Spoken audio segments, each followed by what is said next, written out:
Hi, my name is Magnolia Heaton, licensed clinical social worker and owner and founder of Love is Healing LLC. I specialize in the treatment of mental health and shamanic healing.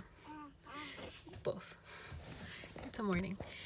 Well, I just have some random thoughts that I wanted to share. I was thinking about how the system is founded upon shame. We are conditioned to be shamed. We're raised to be shamed. What are other people gonna think is a really big thing. I think that a lot of us are told, right? And it continues, and then through the shame, we feel the need to fit in, and we're also taught to really care about the opinions of others, which is a really good control tactic if you're trying to control your children, right? Which is why I say it's really good to get clear on your values, because what are you wanting? Are you wanting to control your children? If you are, your children are going to be pretty easily controlled, right? Are you trying to raise individuals who push back and who ask questions and things like that? Because if that's the case, that's fine. It's just trickier, but they're going to keep pushing back. But if they push back, you're probably going to encounter a lot of resistance against the system, right? If you put them in the typical systems. Anyway, so I was thinking about that of the whole system is founded upon caring a lot about what other people think. When we do that, we have an external locus of control and we have extrinsic motivation, meaning it doesn't come from inside. What I want, what I seek to do, etc. doesn't come from me and what I want. It's more of how I want others to perceive me, right? So then, when it comes to say,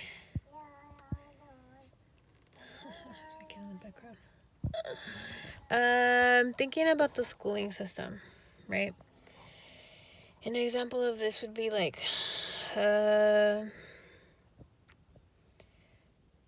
let's say the way that the system is set up, kids are supposed to comply, sit still, be quiet, keep their hands to themselves. And that's not naturally how children are, especially not when they're younger. They're supposed to go out, move around, and things like that. They're supposed to move around, which helps them move around their different emotions. And they move around and they explore their environment and themselves, right? So those are two things that are highly important. They're also supposed to play a lot. And that's how they naturally learn. But the way that the system is set up is not that, right? So they need to comply, shut up, and put up, really. Which goes against human nature. In that, you start to see behavioral problems like acting out, right? But really, it's just kids being who they are. They jump around and things like that. They're just not fitting in the box. So think about that. For example, if it were me, I'd be like, the kid's being a kid. Makes sense. Cool. Let me work with the teacher to educate the teacher that the kid and all kids need to be moving around more and need to be playing more, right? That's how I would look at it. But in my experience, most people, and I've worked with therapy clients and therapists that I've supervised and other therapists of other clients, families, things like that I've worked with in schools in different capacities, right? Including special education, helping to come up with modifications and things like that for children to be more successful in the learning environment. Anyway, and I've been a parent, right? So I know that most people look at it like, oh, my kid is not behaving, which makes me look bad. I need to do something to make myself look better, right? So I'm going to scorn my child so that they comply. I'm going to force my kid. I'm going to control my kid however way, threaten them, whatever, instill fear in them so that I can control them and their behavior so that they can comply and fit into the box that the school is asking them to fit in to. Cool. Oh, now the kid is stressed and dysregulated because I'm stressed and dysregulated. Okay. So now the symptoms are starting to look like ADHD maybe more and more, right? Oh, what is that, teacher? You need them to be medicated and evaluated for ADHD? Okay. Because I care what you think. So then I take my kid to the doctor. They get evaluated, diagnosed with ADHD, because most people will meet criteria for ADHD, because a lot of ADHD is just normal human behavior.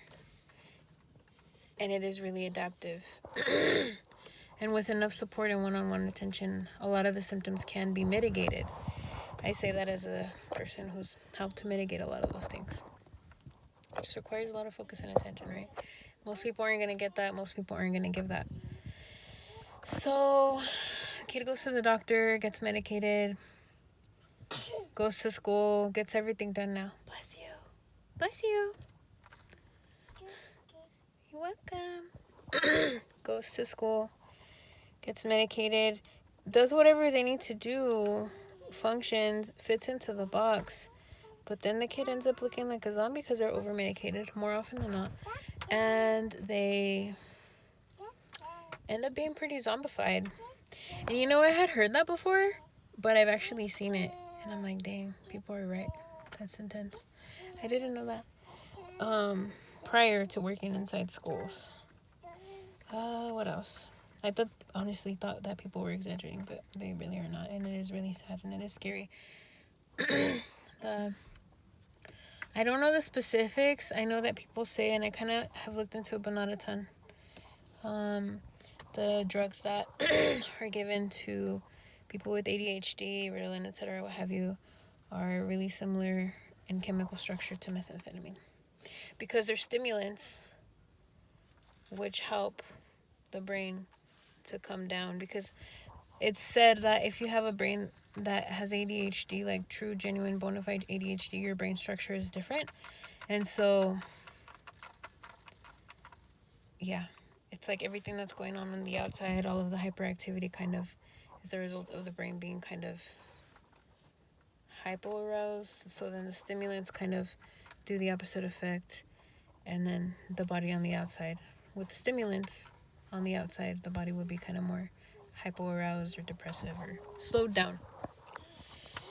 Anyway, so then let's say this kid keeps going and they keep being medicated and they keep fitting in the box, etc. A lot of the times they're not going to like school because, sure, they're meeting the adult's needs, which that's not the way that you raise a healthy child.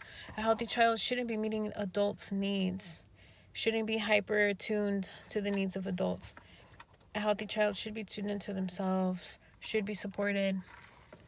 I typically don't use the word should. I'm using the word should on purpose. These are, I think, the most ideal recommendations for well-being, mental health, a healthy society, healthy communities, and authenticity, and people with healthy spiritual health. And then,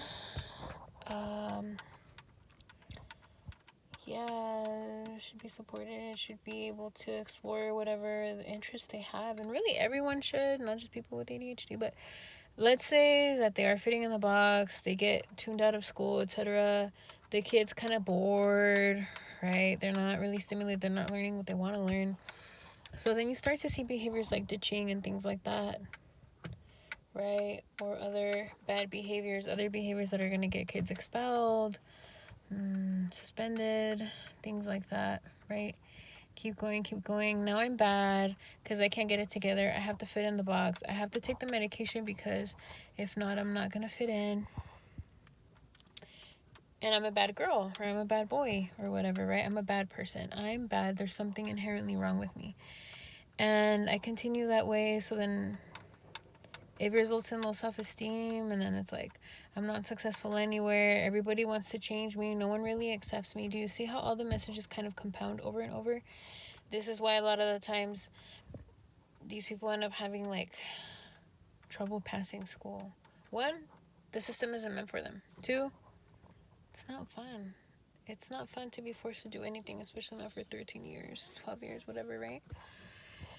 Anyway, but that's okay because I need to fit in, and if my mom's happy, then I'm happy, my dad's happy, whatever, like, then I'm happy and I'm fine. But then they keep going on through life, and they're unfulfilled because they haven't been able to explore their options before of what their interests are, and they're not supported in doing so, right? And then it's like, I can't really trust my intuition because I can't follow. I've never been offered the luxury. It shouldn't be a luxury.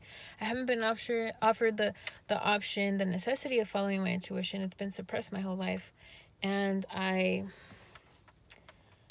simply just don't know what I want because I haven't been able to like explore it, right? And I've been like suppressed actually, purposefully so, my whole life. So then it's hard, and then people end up with a lack of purpose and things like that, which is why you end up seeing like midlife crises and things like that. And like, think about it, the messages that this person, and this is just one person, a non-specific and non-actual, it's not an actual person, it's a fictitious person,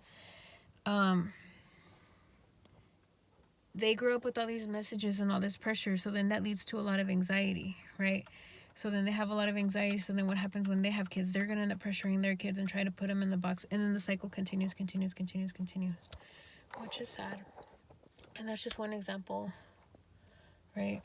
So now this person has ADHD and anxiety, right? And probably a lot of trauma from having parents who were not attuned, were not helpful, were cruel, were unsupportive. And so now there's attachment issues too. So now they're going to be likely to be with romantically partners who are really hypercritical, narcissistic, and things like that. And it's hard. Anyway, and it all stems from that, right? But then it's like, let's say this person ends up in a relationship that's really narcissistic, is married, whatever and stuff. It looks really pretty on the outside, but there's still all this pressure, right? Of like, I'm not actually living in alignment. I'm not being true to who I am, but I look good on the outside, and that's what matters, is that I look good on the outside. So I'm unhappy, I'm being abused, but I can't leave this marriage because of how it's going to look to other people. That's a lot of pressure to live in under. So then you start to see things like substance abuse, because there's just too much pressure, and it's not realistic to keep up, and it's not humane, and it's not sane, and it's not healthy. Anyway, don't know. I just felt like sharing that. It's a lot, right? And this is just one person. So if you think of one person and like a lot of people like living within the system and like living this way inside and being grouped together, and it's like a system of checks and balances. Because if I'm judgmental, if I have a lot of anxiety, if I am forced to keep myself in a box, I keep other people in a box, and everyone else keeps other people in a box. Everyone's keeping everybody in a box, and everybody's masking because of the pressure, because of the low self-esteem, because of the anxiety, because of the oppression and suppression. Anyhow, solutions. Go to therapy if you're not, explore it. Explore these things. Research. Trust yourself. If you don't have providers, mental health and otherwise, who listen to you, find ones who will, because that's just making the problem worse, and you really need to have people work with you who understand you and your perspectives and support you and believe you, more importantly. Like, otherwise it's not going to get anywhere. What else? I don't have anything at this moment, but like, practice getting in touch with your intuition, be out in nature more, research things, do things that you like, research things that you like, and that's going to lead you down more areas that are in alignment with you. Keep listening to your inner voices, and so long as you're not harming anybody, including yourself, then yeah, it should lead you down paths where you're more in alignment and you're able to explore your passions and things like that. All right, if you made it this far, thanks for watching. If you want to find us, go to levishealingllc.com, and our handle on Instagram, Facebook, and YouTube is @levishealingllc. Okay. We do trainings, consultations, provide shamanic healing, trauma-informed services. We do mental health services too, like therapy. In 4 states now, which is pretty cool. All right.